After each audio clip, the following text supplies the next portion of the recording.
Hello and welcome to Hank Games Without Hank. My name is John Green, manager of the AFC Wimbledon Wimbly Womblys, taking on Yeovil Town today. Fictional place if ever I've heard of one. Meredith, as you know, I've come under much criticism from Wimbly Wombly supporters for my sliding of the slide bar. That is the reason that we are currently in first place. I made it so that we can run faster and shoot faster than the opponents. I apologize. I have now taken it back to where it's tied, and the games will go back to being boring 0-0 draws. You got what you wanted. Anyway, as you can see, we're the best in League 2 at scoring, and Yeovil's the worst. But now that we're on equal footing, God only knows what's going to happen. But you're right, it makes for a more fair game, so I'm doing that for you. Today's topic, show me the DFTBA, yes! Oh, and it's JJ's daddy. It was everything I could have asked for in one camera pan. Today's topic comes from Alana, who asks, should I be more ambitious? I'm in my early 20s, and I've always been more comfortable as a Commander Riker than as a Captain Picard, but people around me often think I should be pushing toward moving forward and moving faster and trying harder and getting agitated. And they get agitated that I want to stay put or move at my own pace. I have a degree, I still live with my parents, and I work at a low-level job that I enjoy. I'm quite confident where I am, and I don't really want a better life or job or house right now. All I care about is if I'm happy. Is there something wrong with me because I'm not ambitious by normal standards? That's a great question, Alana, and I am a weird person to ask it, because when I was young, I was ridiculously, impossibly ambitious. And not necessarily to the overall, not necessarily in ways that added to my overall quality of life. Why do we have a Zimbabwean referee in an English League 2 game, Meredith? Nobody knows for sure. Did I tell you I bought that ginger? I don't get to play him until next year, but I did buy him. Ari, I'm very excited about his arrival. We're going to have I was going to say thick, deep squad, but that sounds super weird. We're going to have a deep squad starting next season. But right now, we barely can field a full range of substitutes due to injuries from overplaying because we're still in the FA Cup. We've just had a lot of competitions. Anyway, to your question. So I remember when I was, and I might have told this story before in a Wimbly Womblys video. There's been thousands of these things. But when I was in my early 20s, after I graduated, that's a nice ball. That's a nice ball, and no cheating involved. And then how about you pass to your friend and you shoot?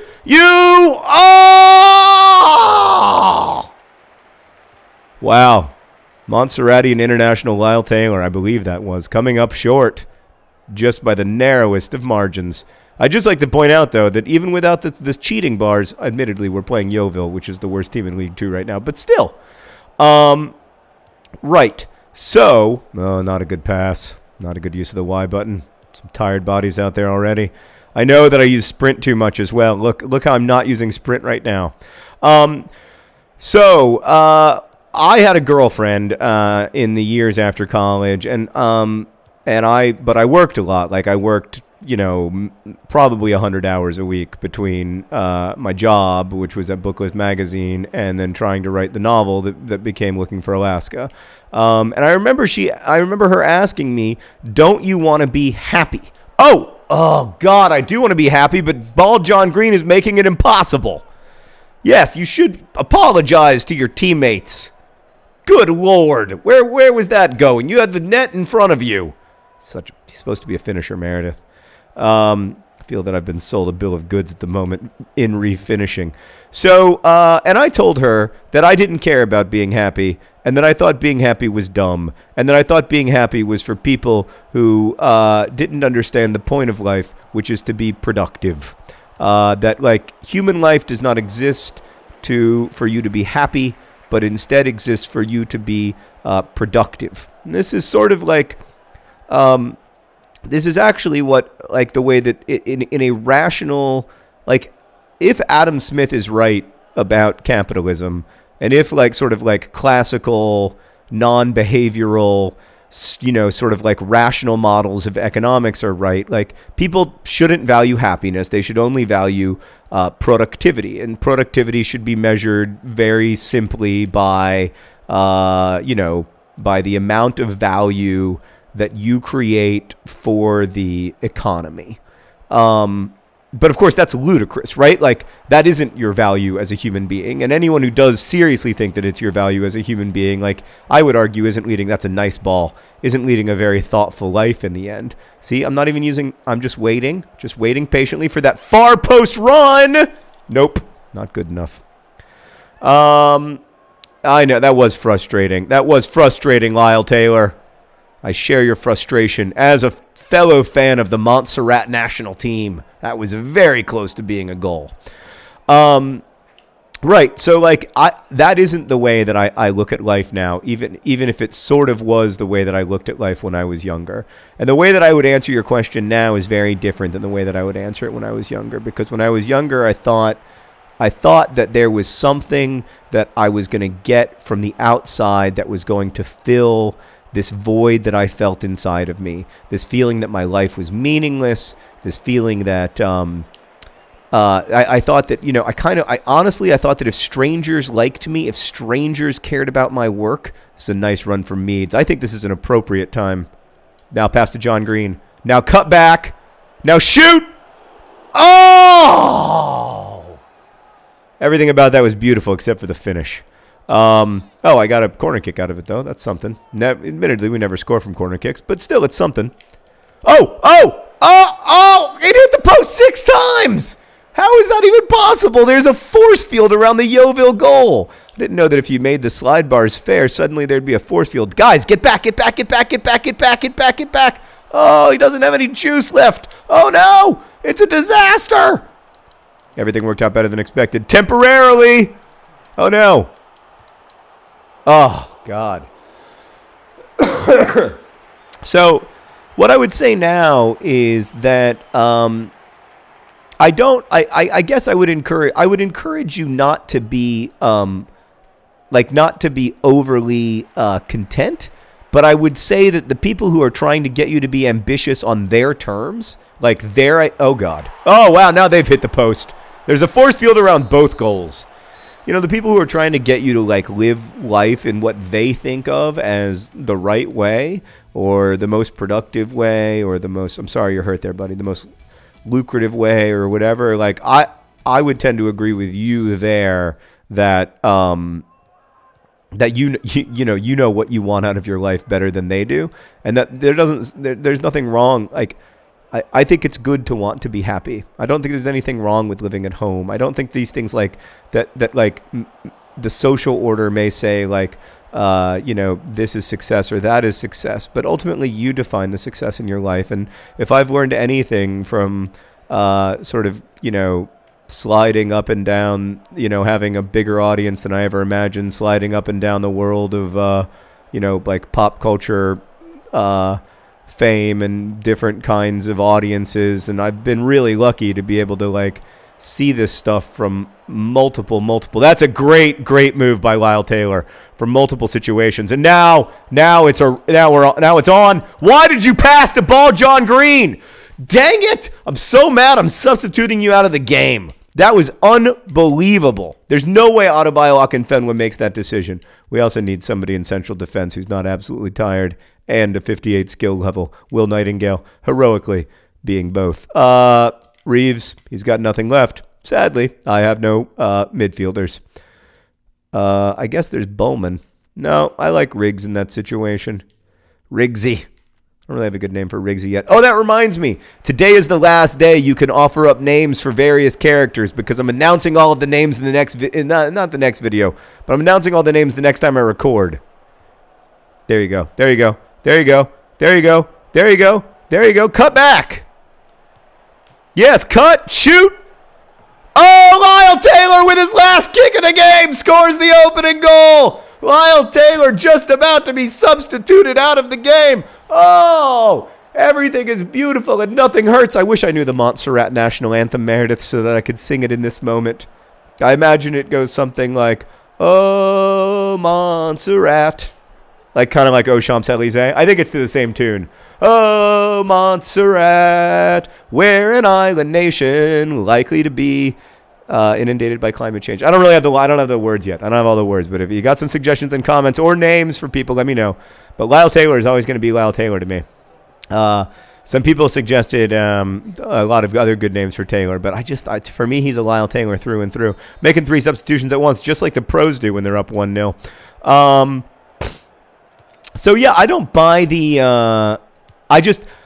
Okay, so that's sort of my on the one hand opinion that like I do think that happiness is dramatically undervalued by the social order. I do think that like meeting the social order's definition of success is not nearly as fulfilling as you're told it's going to be by the social order. In my particular case, like the hole that I thought would be filled by having strangers like me or like my work, wasn't. And I in the end had to like.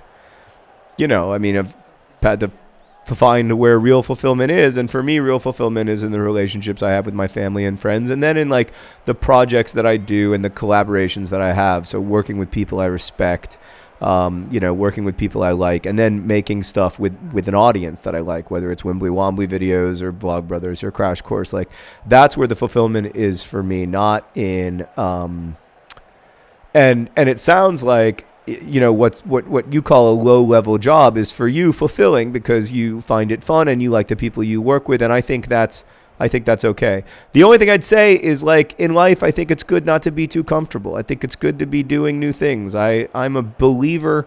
Oh,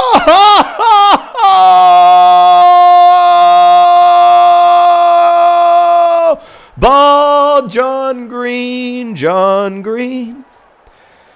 He gives it all for the team. Upon his mustache wear keen. Bald John Green. He messed up some finishes earlier in the game, but I think just seeing the beast Adebayo Akinfenwa on the field with him raised his energy levels. By the way, in a stunning turn of events, other John Green, a.k.a. Ginger John Green, is injured. But that's fine. He's home taking care of JJ while he rests his broken collarbone. How did he break a collarbone? In training, apparently, whatever that means. So, yeah, I'm a big believer in not getting too comfortable because I think in some of those like uncomfortable places or some of those times in your life that while you're living them may feel unsettled and scary and anxious. At least for me, I look back on as very productive times. Like there's something about friction that makes heat, right? So I think whether it's I don't think it needs to be work, but whether it's volunteering, whether it's going out and trying to meet new people, whatever it is, I do think that there's some value in making yourself uncomfortable sometimes. Yeovil's on the move! But we've got Shay. And you don't. Apparently in the last game I repeatedly complimented Shay even though I was playing Old MacDonald Had a Farm. I apologize for that. Like I said, I'm still trying to learn FIFA 16, which makes me less of a good commentator. That's a good ball. That's a nice... he just wasn't quite strong enough. Frankenstein, he's a doctor, not a monster, and that affects his physical strength. There's no doubt about it. Also, he has no energy. None of the players have any energy because we've been playing the FA Cup. We've been playing I think we lost the Capital One Cup, but whatever. Like, we're just playing constant games, and it's exhausting. So Frankenstein is tired. There's a good ball to Akinfenwa, though, and he's big and strong. Yeah, right. Like, you're going to get me down with a slide tackle. I'm Adebayo Akinfenwa. Look at him. Oh, it's saved. And then a terrible shot from, I believe, Frankenstein. Who is that? Riggsy. He was offside anyway. Judged to be offside by our Zimbabwean referee team, who finding work in England inexplicably. Oh, that's good, Akinfenwa. That's very good. Oh, he's so strong. He's stronger than you are. He's bigger than... Oh! He's not a very good finisher, though. 88th minute, 2-0 up. So much for it being all about the slide bars. Maybe I'm just a genius. Or maybe this is just Yeovil. Time will tell. That's a nice ball, though. There you go. Cut back. See the... Oh! Akinfenwa gave up on his run. I think he was offside. But I'm trying. You can see the things that I'm trying to put together. So that's what I would say. I'm trying to do with the Wimbly Womblys what I would encourage you to do with your life. Be happy. value happiness, but also seek enough discomfort that you keep growing. That's what we're trying to do here as a club. And that's what I hope that you do in your own life, Alana. We're both big fans of Star Trek, by the way. We won the game 2-0. Suck it, Yeovil. Go back to your fictional Vale or wherever you're from. Frankenstein had a good game despite being exhausted. JJ's daddy balled John Green with a great finish. And then, of course, the first goal, the opening goal, scored by our Montserratian international, Lyle Taylor. Thanks for watching. Best wishes.